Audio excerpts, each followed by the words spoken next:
여러분 혹시 아십니까? 우리 신자들은 하나님께 임명을 받은 사람들입니다.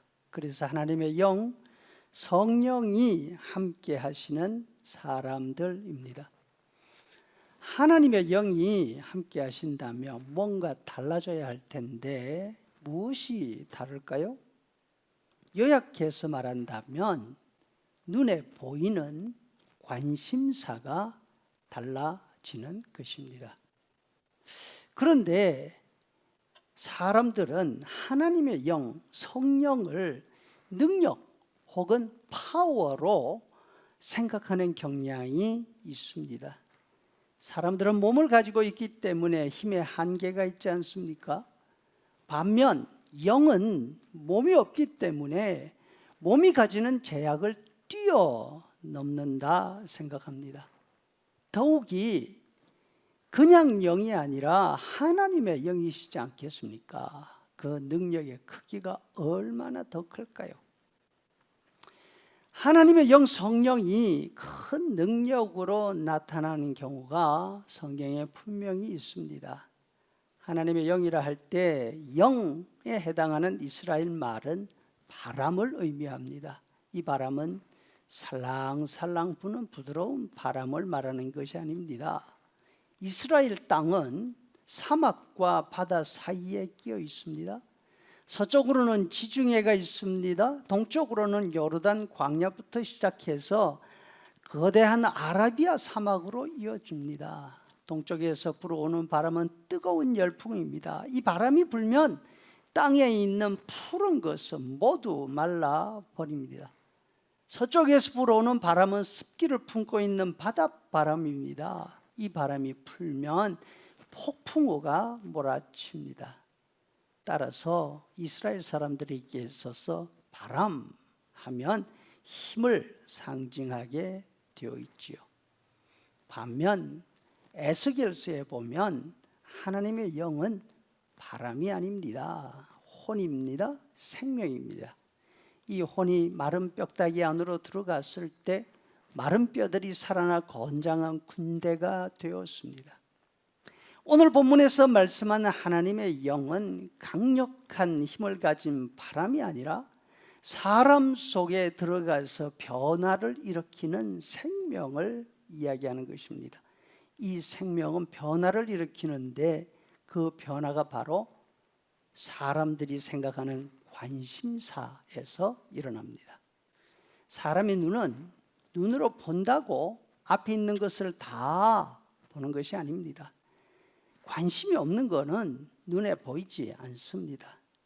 가게에서 물건을 찾다 보면 코앞에 있는 것도 보지 못합니다. 이런 경험들 다 있지 않습니까? 모든 일이 다 그렇습니다. 교회 일도 늘 살피는 사람 눈에는 할 일이 지천으로 쌓여 있습니다. 반면 관심 없는 사람들에게는 할 일이 아무것도 눈에 띄지 않습니다. 이사야는 당시 사회를 돌아보면서 참 안타까워합니다. 사람들은 자신이 좋아하는 것들에 관해서는 너무나 관심이 많습니다. 포도주도 어떤 것이 좋은지 잘 압니다. 파티가 열리면 다른 사람들이 가져오는 포도주 마음에 들지 않습니다. 그래서 대놓고 이야기합니다. 포도주는 내가 가지고 갈 거야. 그러니까 우리 실컷 마시자. 하지만 사회 공의에는 관심이 없습니다. 의롭고 바르게 살려고 애쓰던 사람이 고생하는 거 관심 없습니다. 심지어 억울하게 죽임을 당해도 그 사람이 무슨 일을 했는지 어떤 까닭으로 죽었는지 신경 쓰지 않습니다.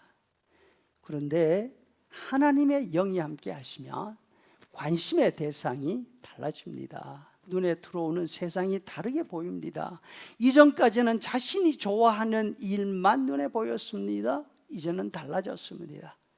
하나님의 일을 맡은 사람이기 때문에 하나님이 맡기신 일이 눈에 보입니다.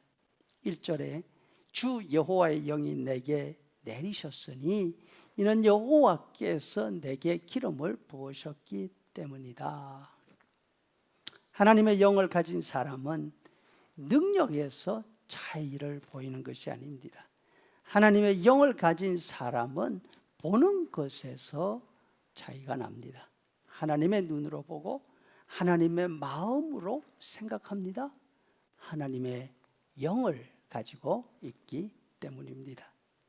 이사야는 이런 사람을 가리켜서 여호와의 제사장들이라 이렇게 부릅니다.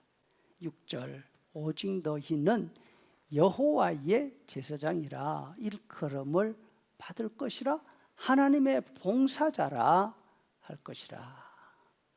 우리는 예수님의 피로 죄 씻음을 받아 거룩하게 된 사람입니다. 그래서 하나님의 영이 우리 안에 계십니다.